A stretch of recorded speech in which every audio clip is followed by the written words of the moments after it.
इस तरह से लेखक कहता है कि फादर अपने अंदर मानवीय भावनाओं को भरे हुए थे। फादर सभी के साथ बहुत अधिक स्नेह करते थे।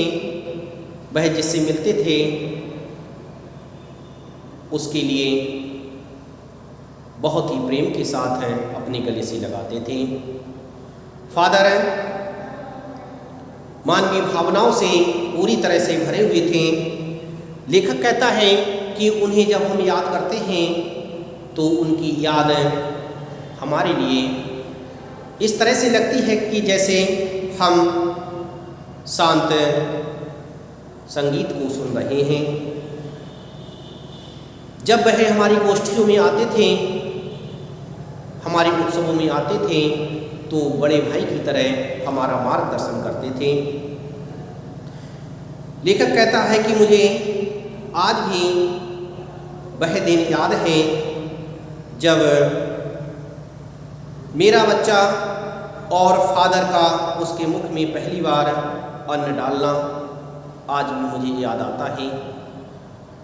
मेरे बच्चे के मुख में उन्होंने पहली बार जब अन्न का दाना डाला था तो उसमें ऐसा लग रहा था कि जैसे उनके अंदर मेरे बच्चे के प्रति कितना स्नेह भरा हुआ है। उनकी नीली आँखों की चमक में तैरता वात्सल्य, उनकी आँखें वात्सल्य रस से पूरी तरह से भरी हुई थीं। डियर स्टूडेंट्स, वात्सल्य रस का सम्राट सूरदास जी के लिए कहा जाता है क्योंकि उन्होंने वात्सल्य रस की एक गंगा सी बहा दी थी।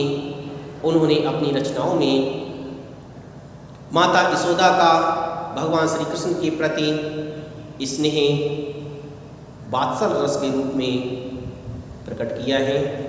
इस तरह से यहाँ पर भी लेखक इस बात के लिए व्यक्त करता है कि फादर ने जब मेरे बच्चे के मुख में पहली बार अन्न का दाना डाला था तो उनकी आँखों में एक विशेष प्रकार की चमक दिखाई दे रही थी। उनकी आँखों में एक वात्सल्य रस उमड़ रहा था। वह मेरे बच्चे को बहुत अधिक स्नेह करते थे।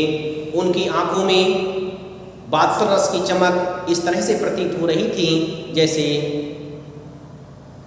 ऊंचाई पर खड़े हुए देवदारू के वृक्ष की छाया हमें शीतलता प्रदान करती है, हमें विभिन्न समस्या से बचाती है, हमारे लिए धूप से बचाती है, हमारे अंदर एक शीतलता का निर्माण करती है।